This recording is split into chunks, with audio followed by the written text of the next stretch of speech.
নমস্কাৰ আমি ওলালো কামলৈ ইয়াত কিশোৰ আৰু দীপু আমি আজি যাম ঔদ্যোগিক হৈ যোগীঘোপালৈ আৰু এয়া ওলাই আছো আকৌ এখন পাৰ হ'ব লাগে এইখন টুনিয়া নৈ পইতামাৰী মাজেৰে বৈ অহা আমি এতিয়া ঔদ্যোগিক জিপিত সোমাম এয়া ঔদ্যোগিক জিপিৰ আৰম্ভণিতে এইখন চম্পাৱতী আৰু টুনিয়াৰ মিলন ভূমিত ধুনীয়া এখন ইণ্ডিয়াৰ মেপ হয় এখন ইণ্ডিয়াৰ মেপ অলপ ইয়াতে ৰেষ্ট কৰিলোঁ ফটো ল'বলৈ মাছ মাৰি আছে না কাপত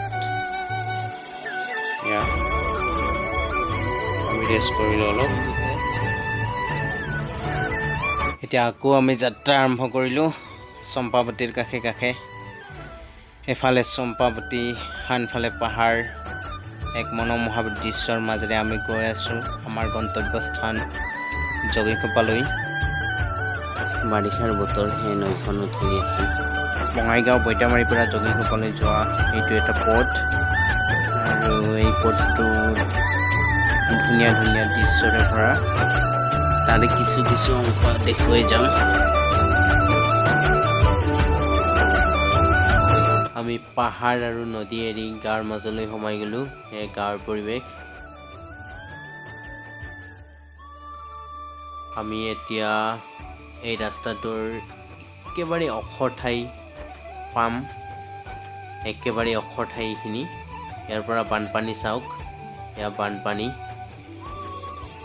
আৰু এতিয়া গৈ আছোঁ একা বেকা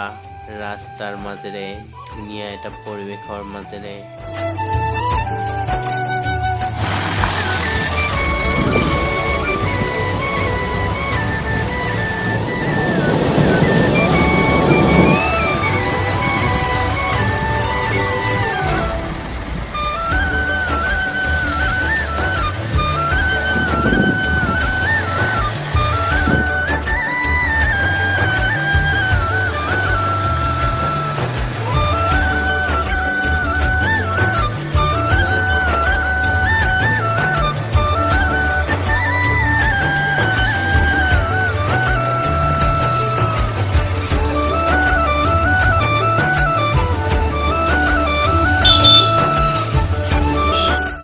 এইটো ৰাস্তাৰে শংকৰখলা বিষ্ণুপুৰ আদি ঠাইলৈ যাব পাৰি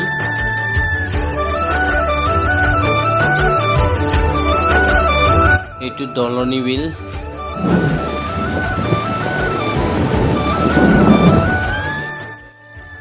বাৰিষাৰ বতৰৰ বাবে চাৰিওপিনে বানপানী হৈছে আমি যোগীঘোপাৰ অশোক কাগজ কলৰ কাষে কাষে গৈ আছোঁ আৰু এইটো অশোক কাগজ কল পৰিত্যক্ত অৱস্থাত পৰি আছে এইটো আৰু আমি এনেদৰে গৈ আছোঁ আৰু আহি আমাৰ গন্তব্যস্থান পালোঁ এইখন ফ্ৰেম পালোঁ